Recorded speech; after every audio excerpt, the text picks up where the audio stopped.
नमस्कार यहाँहरूलाई आजको यो विशेष माछाको विशेषता है। अनि हजुरहरूले पनि माछा खानु पर्दाखेरि एकदम यो जिउँदो माछा ल्याएर खाने गर्नुहोला, किनभने पुष्टिको लागि एकदमै राम्रो हुन्छ।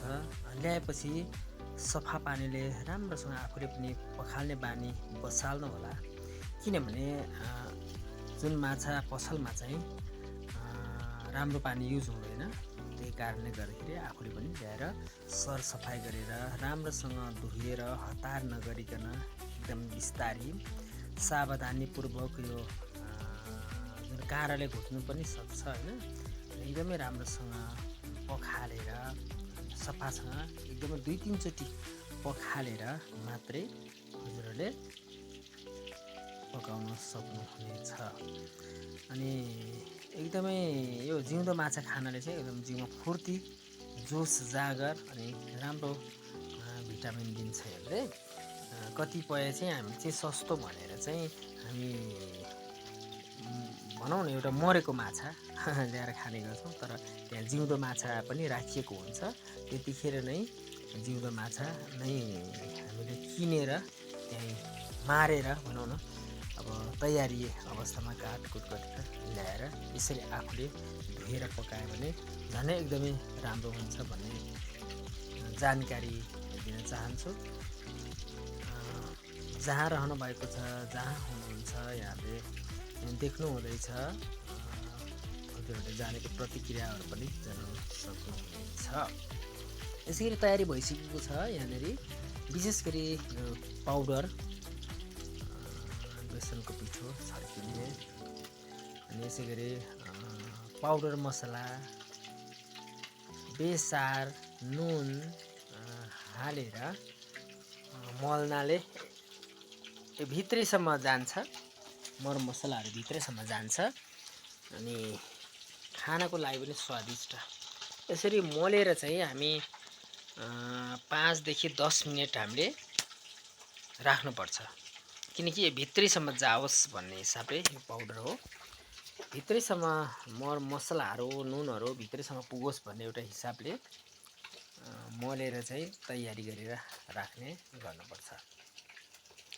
यसरी कागती हाल्नाले के गर्छ भन्नुहुन्छ भने लगभग एउटा माछा हजुरहरूले 1 किलोसम्मको माछा ल्याउनु भयो भने एउटा कागती निचारेर त्यसको झोलसँग पनि मोल्न सकिन्छ, किनभने यो अमिलोको कारणले गर्दाखेरि, कागतीको कारणले गर्दाखेरि यो माछा गल्नबाट जोगिन्छ।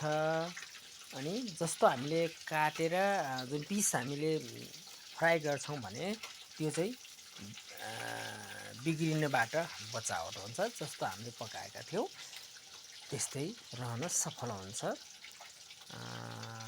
अब तयारी हुन लागिसकेको छ, माछा हेर्दै जानुहोला। यो जानकारी, माछा पकाउने तरिका चाहिँ हामीले जति जान्यौँ त्यति चाहिँ तरिका गरिरहेका छौँ।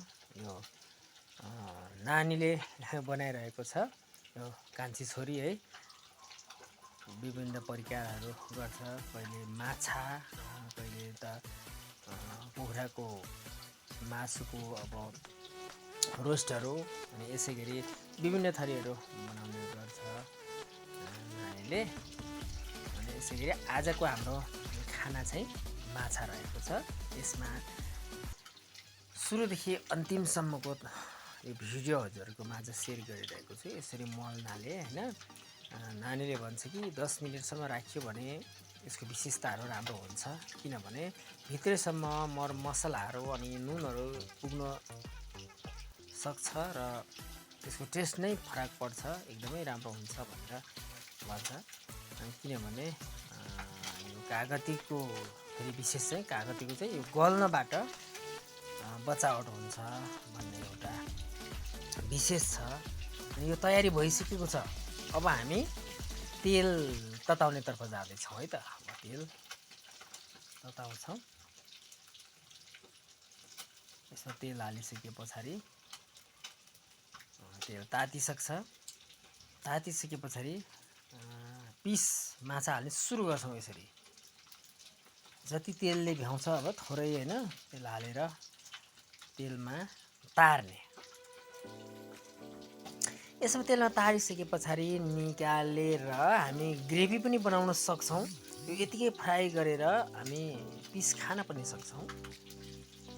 यसैले हामीले ग्रेभी बनाउनुको लागि भन्नुपर्दाखेरि चाहिँ यो विशेष गरी एकदमै राम्रो पनि हुन्छ। यो पनि ग्रेभी बनायो, ग्रेभीमा चाहिँ तपाईँको तारेर निकालिसके पछाडि विभिन्न मरमसलाहरू हालेर, प्याज लसुन काँचो हालेर है, साग हरियो हालेर, धनियाहरू हालेर हामी ग्रेभी बनाउन पनि सक्छौँ। तर आज हामी ग्रेभी बनाउँदैनौँ।